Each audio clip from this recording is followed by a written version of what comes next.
Thank you, Adrian. My name is Betty Pasquale Angasi. I'm the Executive Director for the South Sudan Bankers Association. Some of you out there, especially at the back, might have seen me around, 9 years ago. I was a state minister somewhere in the Republic of South Sudan. But I'm now doing my professional job.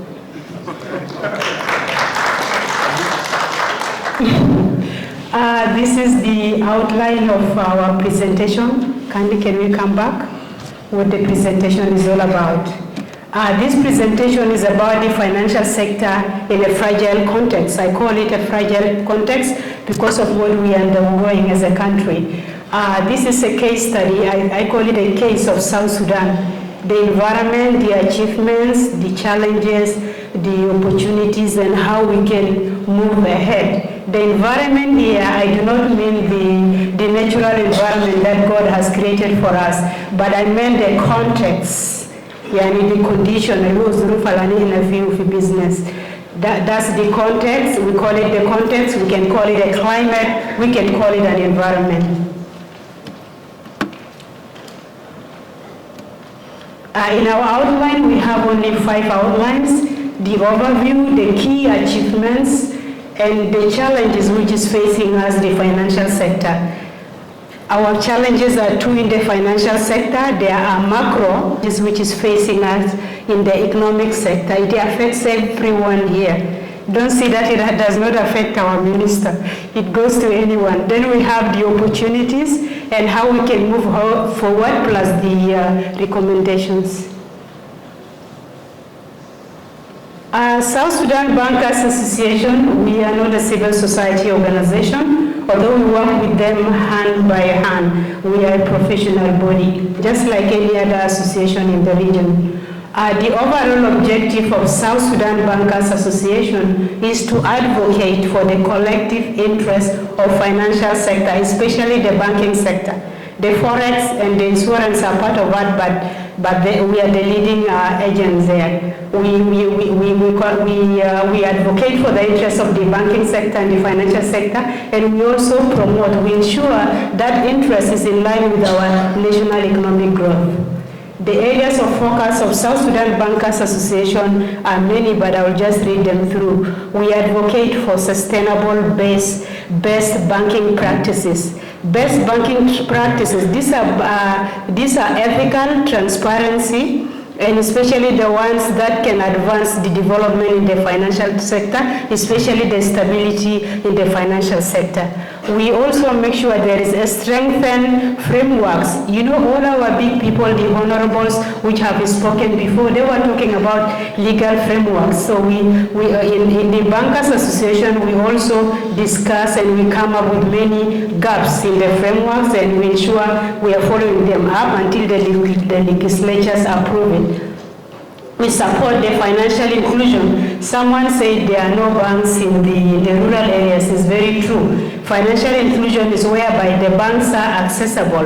The money is accessible. Even if you are in the village, I don't know, up village is there. You should be able to access money, if not the bank. Because through your mobile, you can go to a nearby shop and access money. So these are the aspects of financial inclusion. It also includes the microfinance. It includes a lot of things, even the gender budgeting. There are a lot of in financial inclusion. We promote capacity building in both the central bank and in the banking sector itself. There are always capacity building matters. We also raise awareness to the public about the banking products. If you go to the bank or you are afraid to invest in the bank, we are supposed to give you information. If you ask us, we will tell you in the bank when you go, if you remit like this, you can get this, or if you want to get loan, this is what will happen. We support technological innovation. Someone was talking about the Fintech technology and the branchless banking. These are the technologies which are advancement, which are taking place in the sector, in the financial sector. We foster collaboration between the banks, whereby the banks themselves can help one another or can actually support one another, and also with other financial institutions, including the international institutions. We conduct research, like right now we are anticipating to conduct a research on key issues that are affecting the banking industry, which some of them I'm going to present here. We promote integrity and ethics to enhance trust and transparency, and we also integrate climate finance matters and gender equality into the banking sector. I don't want to say a lot. I would like on this gender equality. People will say, what brought gender equality in the banking sector?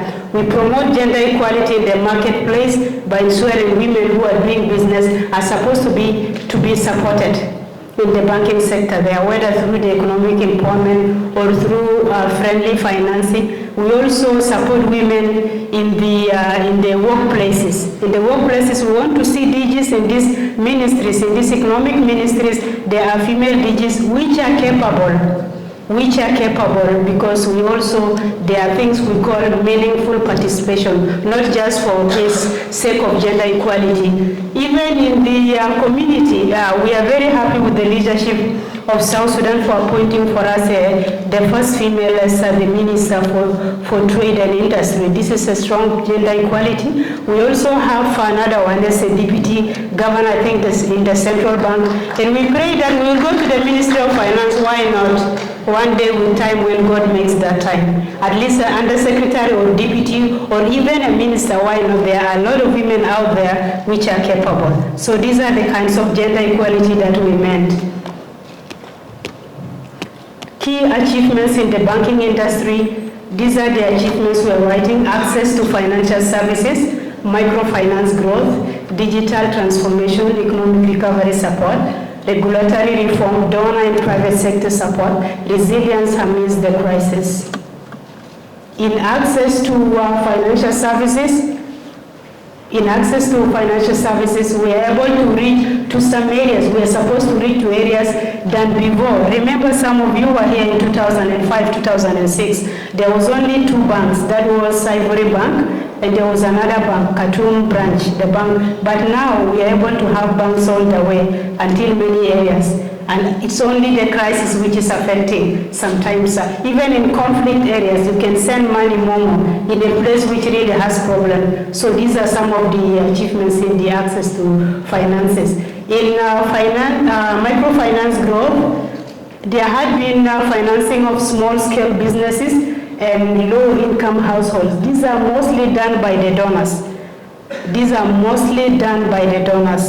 And we pray that one day our country will also start doing the same thing, whereby the government can immediately inject money directly for the businesses and also for economic recovery of the smallest person, of the grassroots person in the society.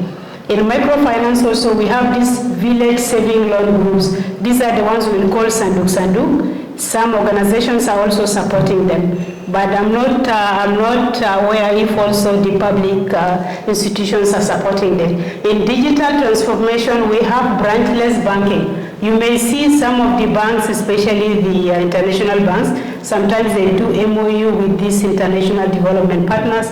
When these international development partners want to send money to their staff in rural places or in places where there are no banks, normally they do this kind of branchless banking, whereby the banks from here send the money, whether through this banking, or they take it even in physical, without necessarily having a branch there. We also have this mobile money transfers. These are all part of the digital transformation. There is this Fintech technology services like bill payment. Some of you here, including myself, we are not anymore paying, for example, Jetco, the company, like by going in line, taking all your time. If you have some small money in your account, you just transfer the money by paying your bill. The wallet creation, you can have your money, for example, in Momo. You can have your money in that Momo, the MTN line subscriber. You can pay you can pay anything you want to pay using that wallet. So already Zejaba, like you have a pocket somewhere here. So but it's a soft one because nobody can steal it from you. We have funding activities in the communities. They can call you, I am all the way in Kapoita, please send me money now, for example. Or I'm all the way in Bor, send me, in Midugwak Machar there, send me money now. So the only way sometimes is by just sending it through the Fintech. And we have like remittances and cross-border trade, which the chairman had mentioned something before, the chairman for Revenue Authority. If this one is well now implemented, what is happening in the development in the Revenue Authority, this is how many traders, many of you are going to pay using this in the cross-border. You just have to pay through digital payment, and that's it. And also the financial literacy, we do in Fintech, we do also train people of how to make use, how you are supposed to make use of this, how you can do the payment, how you can register, and a lot of stuff. Plus the regulatory and compliances, which are supposed to come through the central bank, which they are working on it at the moment, such that they will have a law that will regulate the Fintech services. So we as a bank, we are able to operate even if there are crises, there are war, there are gunshots, there are war. South Sudanese banking sector is one of the most resilient one. Can we clap for them, not for me? Just for this, they are able to work, even if there is anything which is bad, they are able to operate, knowing that even they can be broken into, the money can be stolen, and there will be problems. But they were able to continue doing their work. The economic recovery support, I had already said something about it. These ones I have said something. Go ahead to the next slide. Yeah, the challenges. We also have the biggest challenges. It's not only the challenges in the businesses. Some people think because it is a money institution, maybe there are no challenges. The challenges are even very, very, very more, because that money in the banks, these are not our money. These are the banks of people. These are your money that you put there for us to protect it. Just see what is happening. In the macro challenges we have, which are beyond us, it's this economic recession, which has taken South Sudan from 2012. I was a fiscal policy analyst in the Central Bank of South Sudan for 12 years. The recession started since 2012. Some people just felt it recently, but it started from that time. So from then, we were M4 economy. Now we are M2. We have dropped so badly. Political instability, all of you don't know what political instability is because of the unrest in the country. The oversight in the regulations, we have a lot of oversight there. The local currency volatility, today the exchange rate is down, next tomorrow it's out, just like the high blood pressure.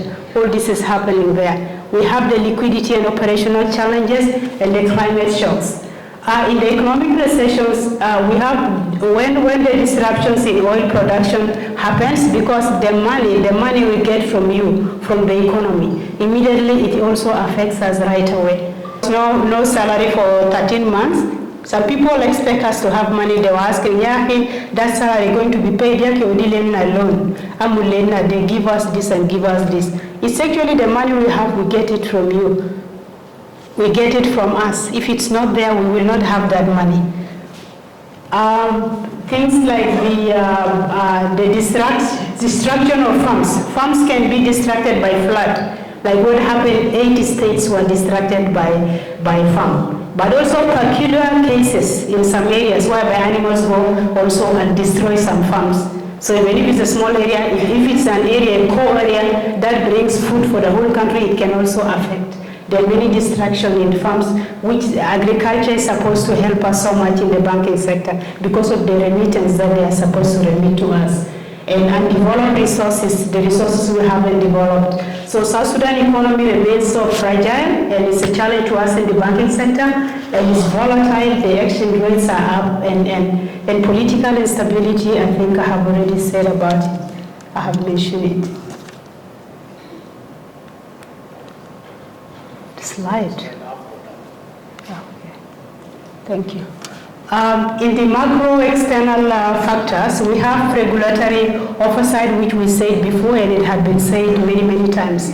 Regulatory institutions have not developed to the regional standard to meet the growing needs of the banking industry. Like, for example, Institutions, central bank, this is an example. Central bank is underfunded. Central bank, when they started the work, I was the private secretary of late Elijah Malo Aleng, and I'm proud to be the former secretary. Because when we started the central bank, as the Central Bank of South Sudan, there was no money like given as a capital for the central bank to start. So they started depending on the money of the commercial banks, and that money is the money, is your money, is the money of the people.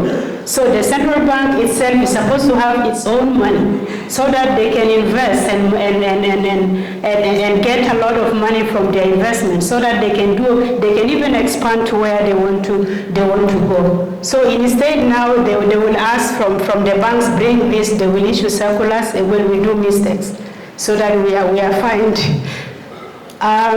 Local currency volatility, I have said it. I will only talk about the liquidity and operational challenges that we are having. The liquidity is money in the market. Matters like insufficient currency, whereby you remit your money today to Betty in my name, and I'm just there, maybe in the window, the time I was still the teller, in the window, and when you go there that I just gave you the money yesterday, you did not know that the banking is working like this. This one brings remits, and this one takes any time. But if the economy is normal, the money will be there. If we go to the central bank, give us the money that we have with you, the one we deposited to you in our account with you, they also have the same challenges. They don't have that money. And this is how many of our staff in the banking sector, they get arrested because of that. And paid up capital erosion, like the banking sector will pay their money. For example, now $30 million, maybe long time ago was 1.5 million USD. When we give it to the central bank, that money is converted into SSP. The time the central bank will take, they convert it to what? To SSP. So now that 1 million now of USD, if you go now, maybe it is less than 10 SSP, if it was converted into SSP. So this is how the capital erosion just keep on happening in the sector. And the conversion of the threats associated with carrying of bulky, smaller denominations. Recently, there was the note, 1,000 note, there was a scarcity of 1,000 note in the market, and there was a lot of issues of supply and demand of money in the market. So that time, many people will come to us in the banks. I'm talking coming to us like I'm still sitting in the bank, but because I'm representing what is happening. When they go to the banks, they want money, they are given this small note of 150, also 50 note, which cannot even pay, a Bora cannot pay Muasala. So they will say, this big money which is small in value, what do I do with it? So that will also become another challenge. Issues related to term deposits. There are some bankers up there. A bank can take money, for example, today, maybe 1 billion SSP to the central bank. When they deposit that money to the central bank, they are supposed to be given dollar, but because there is no oil ongoing, the central bank may not have money to give immediately that USD, because there is no USD, there is no money coming to them from anywhere. So what will happen, they will tell us, okay, you come after 1 week. After 1 week when you go, that money, the inflation has gone so sour, the money has completely become a half of the amount you deposited. And so you're going to be given like per that particular amount. You see how people have been surviving in the financial sector, that many have thought maybe it's just good there. Yeah. And there are many other related challenges. These are the micro, the internal ones. I said our challenges are two. These are the internal, the industrial challenges that the financial sector, by the way, even to the Forex Bureau and insurance. Although I'm sorry, I would like to apologize to the insurance and Forex. When we were told about this particular, it was first a meeting, later it became a workshop, and we appreciate it. I did not go to the insurance and Forex to get the particular challenges, but because of the nature of the economy, they are, in a way, all of us are included here. The high collateral requirement. When people go and ask money from the banks put to them very high requirement. They will tell you, okay, you said I need 5,000 USD. I will pay this money after 2 or 3 months. They will tell you, okay, you come with interest of 30%, 30%. If you don't come with that interest of 30%, give us a value of land, maybe in Haitomping, in a place that can be easily sold out and have money, and give us maybe a place in Nizida Globara. These places where they can easily be, sold out. And if you don't bring that money, honestly, they can sell and take the money. They don't care what will happen. It is because of the volatility of the situation, because they don't know what will happen tomorrow. These are some of the issues. And the high interest rate that I have said, all our loans in South Sudan have become short-term loans from 1 to 24 years. The normal economy, if a person struggling with business wants to take loan, is supposed to take even 10 years. Then you'll be paying small by small until you finish the payment. But it's not possible because people don't know if you take it in SSB after just 1 year, leave the 10 years. Do you know how much the value will be? It becomes something just a dot. So it becomes a short-term thing. Extensive bureaucracy for lending, which I have already said the standards are very, very, very high, and preferences of low risk. When I was seated there, I was already being bombarded with questions. They said, why do you prefer to give loan to foreigners? I have not seen that particular one, but maybe it's happening. But what I know, preference of low risk, whereby like if Somali has a good company and has money, he has accounts and everything. For just an example, I took Somali, it can be Kenya, it can be Ugandan or Congolese or somebody from US. And he has money and I know he has a company that I can trace through my own legal firm in Alf in Pyramid Hotel. Like Alf is connected all over. This is a very connected law firm. Because they can still trace you from your mother country. So when such people come to you and you know they can pay that money, they have every good cholesterol, they immediately give it to them because they have low risk. But then if somebody like me, a creditor, if they ask me, for example, when will you pay the money, that I don't know, and I'm into Hajatani, who will give you, okay, if I give something like, okay, maybe you will sell out the land, and still there is something called creditor track information. Some of these people in other countries, they have that creditor track information. You can track them. You go to the Central Bank of Kenya, you can track their business people there. You go to Rwanda, you can track them there. Their loan record. But here, we have not started even tracking. Each person is supposed to have that tracking ID. Whereby if I have all accounts in all the commercial bank, if I want to lie to this commercial bank B that give me the money, I don't have money, you just take me to my name to the central bank. They will go and check, they will say, come loan, do you listen, Madafa? You see, so these are all the challenges which are happening. And the risk associated with local currencies, which I have already said, then the monitoring, the stringent monitoring and penalties, I have already said them like, even if you come, you are about to pay the money yesterday, they take advantage, they can sell out your land because you have signed with them already something. And poor business plans, our people, local people, maybe because they have not yet been trained sometimes. When they present a business plan, they just go to you, we want I want this loan. And even the plan of how he or she is going to repay it back and the sources of repayment. And in case all these one have blew up, what is the backup? And it's just become a very big challenge to us. These are the opportunities we still have in the market, as banking sector, as financial sector, despite of all the challenges. These are the opportunities, I'm just reading them. We have financial inclusion. We are supposed to expand to the what? To the states, and even to the villages. But then if we have this money, big money being asked from us, like in other countries, the capital paid, which is being paid in the central bank, all the banks are supposed to access it. After I pay you the money, $30 million, for example, I'm supposed to come anytime. I will say, I want to go and open a branch in Yambio, or I want to go and open a branch in Awil. Immediately you tell me as a central bank, please bring me your plan, how you are going to open it in Awil. Then I'll put all the plan. When you see it is okay, and you follow it, you go regulate and see that it is done. But now our banks, they don't access the money that they have deposited in the central bank. They cannot access it, and we know that maybe because of this, of the economy which is happening here.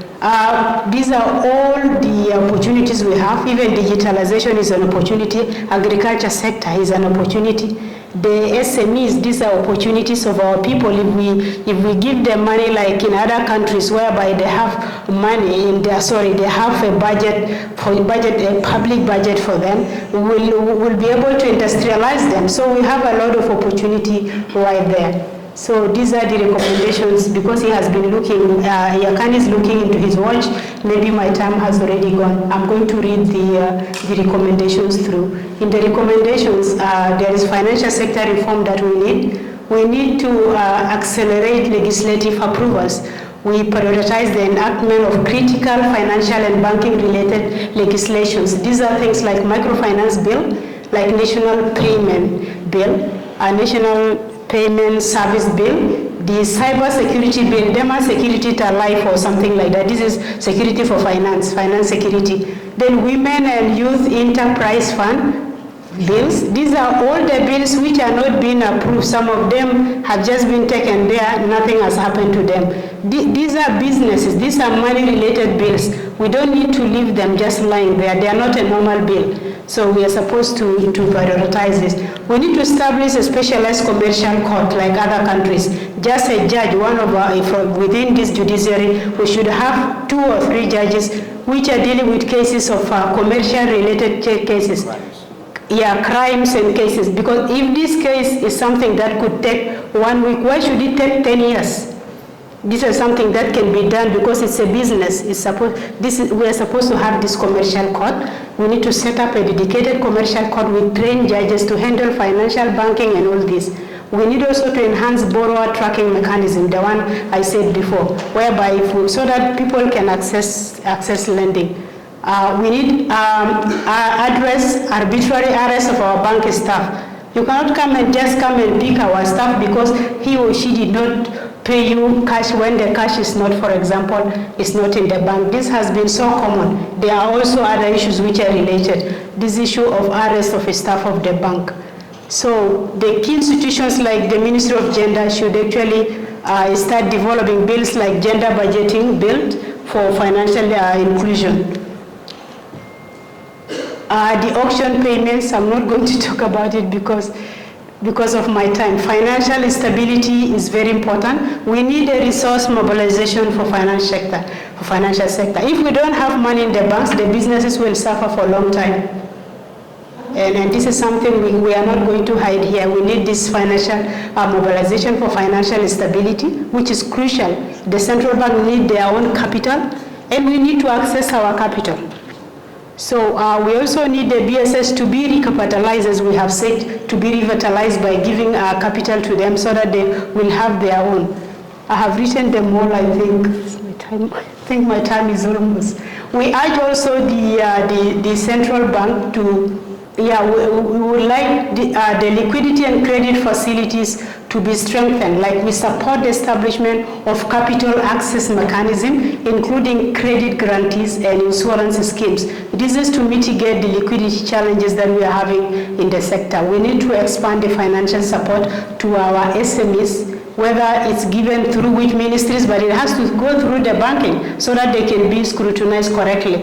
And the work of the central bank, the regulator, is supposed to come and regulate us and see and make sure that this money is given as a loan. It's not being diverted somewhere. Paid up capital, and in this paid up capital, we acknowledge that the capital requirement for the banks entering the market, these are the ones who should pay the capital. But those who have been already there, we don't see this one is viable.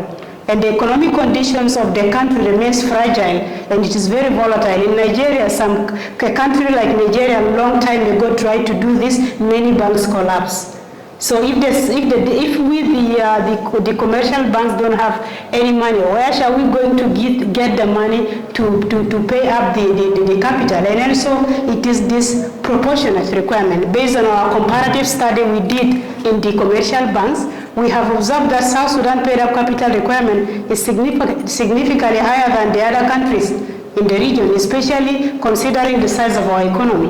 We should do something relevant to the size of our economy, and even to the level of our income that we get. This makes the requirement very ineffective and difficult to meet, because there is no investor in other country when you tell him, you are the investor of my bank now, I am for example, Alpha Bank. please, my central bank here needs $30 million, and he's seated maybe in Nairobi. He says $30 million to invest in South Sudan again. When I have not recovered the first money, they will just close and go. Let's not do that. A call for deferred implementation, we call for that one, and we need regulatory oversight on investment and proposal for deposit insurance scheme. This is the one we said before, this is relevant. So I try to rush, and I really rush. This is the end of my presentation because I want to be... Zero challenges to become too tough. So thank you, my sister, and thanks for presenting what you are struggling for. Those groups that when we go to their places, we normally doesn't have